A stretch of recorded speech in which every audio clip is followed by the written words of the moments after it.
আসসালামু আলাইকুম। মালিহা হোসাইন স্বাগত জানাচ্ছি এনটিভির মধ্যরাতের খবরে। ক্রাউন সিমেন্ট শিরোনাম দেখছিলেন, এবারে পুরো খবর। প্রতিরক্ষা গোয়েন্দা মহাপরিদপ্তর ডিজিআইএফ এর সাবেক মহাপরিচালক সাইফুল আলমের বাসা থেকে 2,45,00,000 টাকা উদ্ধার করেছে দুর্নীতি দমন কমিশন দুদক।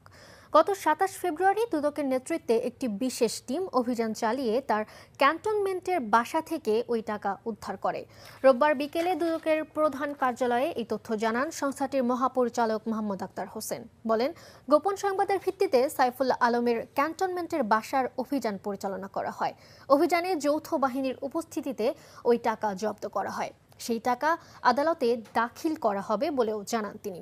গত 5 আগস্ট ছাত্র জনতার অভ্যুত্থানের পর লেফটেন্যান্ট জেনারেল মোহাম্মদ সাইফুল আলমকে পররাষ্ট্র মন্ত্রণালয়ে ন্যস্ত করা হয়েছিল। এর আগেই তিনি ন্যাশনাল ডিফেন্স কলেজের কমান্ড্যান্ট ছিলেন।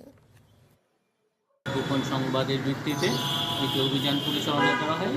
সেই অভিযানে 2,45,00,000 টাকারও বেশি অর্থ পাওয়া যায়। জব্দ তালিকা মূলে সে ট্রাঙ্ক এবং ট্রাঙ্কের ভিতরে রক্ষিত টাকা উদ্ধার করা হয়েছে এবং সেটা আপনারা ঠিকই দেখেছেন, সেটা বিজ্ঞ আদালতে টাকা জমা দেওয়া হয়।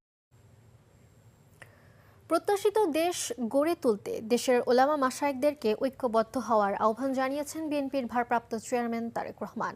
সৎ কাজের আদেশ এবং অসৎ কাজ থেকে বিরত থাকার বিষয়ে সাধারণ মানুষকে উৎসাহিত করার আহ্বানও জানান তিনি। অন্যদিকে বিএনপি নেতারা বলেছেন, একটি মহল পরিকল্পিতভাবে নির্বাচনকে পেছানোর পায়তারা করছে। মেজবাহ হাসানের রিপোর্ট। পবিত্র রমজানের প্রথম দিনেই দেশের আলেম, উলামা মাশায়েখ ও এতিমদের সাথে ইফতারের আয়োজন করে বিএনপি।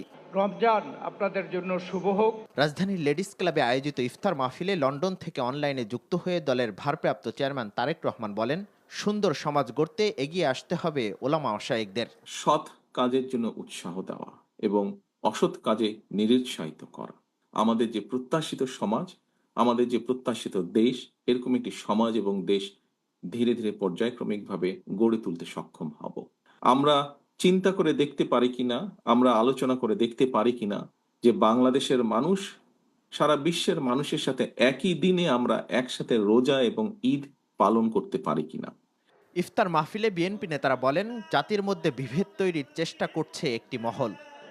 সেকেন্ড রিপাবলিক কি বলে আমি বুঝি নাই, আপনারা বুঝেছেন কি জানি না। অর্থাৎ একটা উছিলা ধরে